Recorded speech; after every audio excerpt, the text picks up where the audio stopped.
Good evening my dear viewers. मैं दुर्गेश सिंह आपका स्वागत करती हूं आपके अपने ही यूट्यूब चैनल में। और आज मैं आपको पढ़ाने वाली हूं क्लास 9th की poem a slumber did my spirit seal, जो विलियम वर्ड्सवर्थ के द्वारा लिखी गई है। ये ग्रेट रोमांटिक पोइट थे जिन्होंने रोमांटिक एज को लॉन्च किया था सैमुअल टेलर जॉनसन के कॉलरिज के साथ, और इन्होंने लिरिकल बैलेड्स का प्रकाशन किया 1798 में।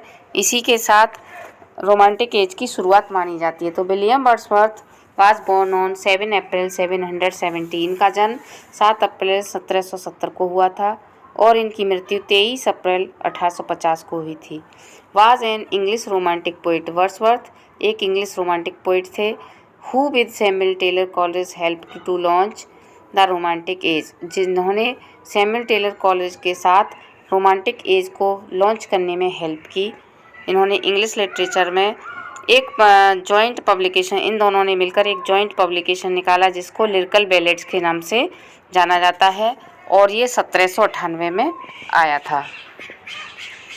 वर्ड्सवर्थ्स magnum opus is generally considered to be the Prelude. Wordsworth का जो मैग्नम ओपस है इसको आमतौर पर प्रेल्यूड के नाम से जाना जाता है। ए सेमी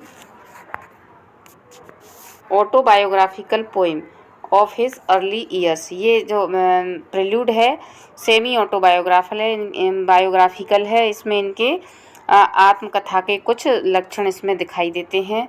इनके शुरुआती सालों का वर्णन इसमें दिखाई दिया है। That he revised and expanded a number of times. इसे इन्होंने कई बार रिवाइज किया और कई बार इसको बढ़ाया भी। It was posthumously titled and published by his wife in the years of his death। जिस सन में इनकी मृत्यु हुई थी उसी सन में इनकी पत्नी के द्वारा इसको इनकी मृत्यु के बाद नाम दिया गया प्रिल्यूड और इसको पब्लिश कराया गया।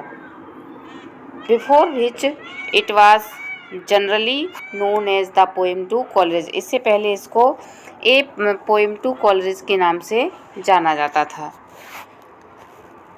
Wordsworth was poet laureate from 1843 until his death.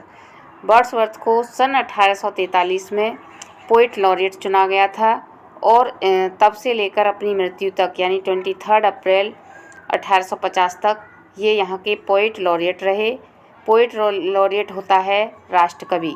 इसके लिए रॉबर्ट ग्रीनी ने इनकी बहुत ज़्यादा आलोचना की थी।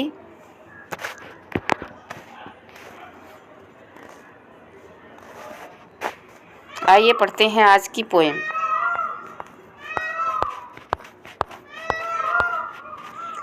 ए slumber did my spirit seal. जैसा कि इसका टाइटल है a slumber did my spirit seal, तो इसका मतलब है एक गहरी नींद।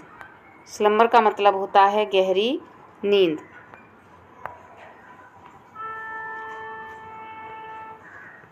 गहरी नींद। स्पिरिट मीन्स आत्मा। सील मीन्स लॉक कर देना। सील मीन्स लॉक करना। तो एक गहरी नींद ने मेरी आत्मा को एक ऐसे लॉक कर दिया।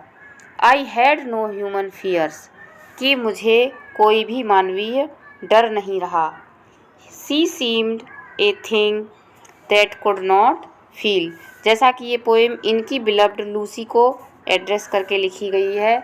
जब इनको पता चलता है कि इनकी बिलव्ड लूसी मर गई हैं तो वो उसको देखकर कहते हैं कि ऐसा लगता है कि thing that could not feel, ऐसा लगता है कि वो कुछ भी अब फील नहीं कर रही है।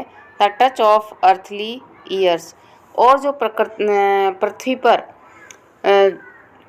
कि किसी भी चीज़ का आभास उसे नहीं हो रहा है। No motion has see now, अब उसके अंदर कोई भी गति नहीं रही है। नो फोर्स, ना कोई शक्ति रही है उसके अंदर, ना ही कोई शक्ति रही है।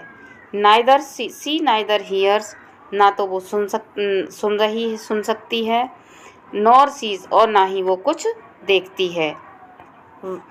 Rolled round in earth's diurnal course. और जिस तरह पृथ्वी अपनी अक्ष पर परिक्रमा देती है, ऐसे ही वो भी प्रकृति के साथ भ्रमण कर रही। With rocks and stones and trees, पेड़ों में, चट्टानों के साथ और पहाड़ों में वो ऐसे ही घूम रही है। इसी के साथ ये पोएम समाप्त होती है। धन्यवाद।